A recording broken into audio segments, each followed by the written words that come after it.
but it's based on why you get up every day to do the work that you do.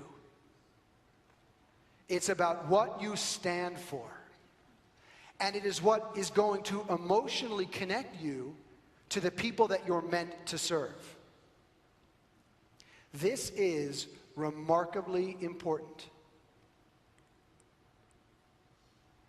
If you can identify why you do what you do, what you stand for, and you can turn that into a tagline, into something that represents you and the people that you serve, well, then you're in like Flynn.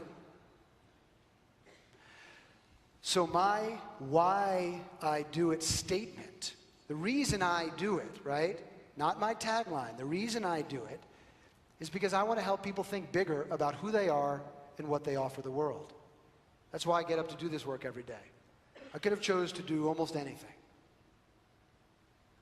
But I know that every day that's my driving force. And so I turn it into a tagline so that I'm the guy to call when you're tired of thinking small. Now, if you're someone who wants to think bigger about who you are and what you offer the world, you go, yeah, I'm in the right place. But if you're somebody who does not want to think bigger about who you are and what you offer the world, then you go somewhere else. Right?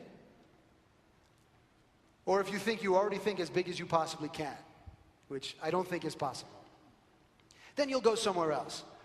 But this is directly related to your red velvet rope policy. All of your foundational elements are continuing to define, to clarify, to create space in your market so that your message can come through for the people you're meant to serve. Not kind of, sort of, supposed to because they're the target market you've chosen, but meant to. Does that make sense? Say yes if it does. Do you think you could develop a who and do what statement? Do you think you could develop a why you do it statement? Good. Yes. Here's the thing, guys. It's got to be true. It's got to be true. It doesn't matter if it's similar to someone else. You know who Mark Victor Hansen is? Yeah. So Mark Victor Hansen is a great guy. And both of him and I contributed to a book a couple of years ago. And I was sent the book in advance, and I opened it up, and his chapter was first. And I said, oh, look, Mark Victor Hansen, I should read that. And it had his bio. And it said, the ambassador of big thinking. I'm like, hey, look, Mark stole my line. Of course, Mark did not steal my line. Doesn't matter. The point is, there's more than one people in the world who stand for what you stand for. And that's fantastic. It moves us out of the competitive mindset. If what you stand for is going to serve other people, you want more people doing it. You want a revolution of people standing for what you stand for. Amen? Amen. But it has to be true. So,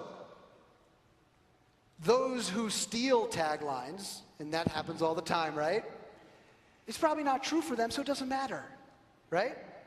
Yeah, I've seen people use all the time the guy to call when you're tired of thinking small. But if you're not the guy to, the guy to call when you're tired of thinking small does not steal taglines. Right? It just doesn't work. But I don't care. The point is, it doesn't have to be so unique. A lot of the marketing experts will talk about, it's got to be so unique. It's got to be unique selling proposition, et cetera, et cetera. You've heard this over and over, right? It's not about uniqueness. It's about resonance, truth, honesty, connection to the people that share that worldview. Does that make sense? Say yes if it does.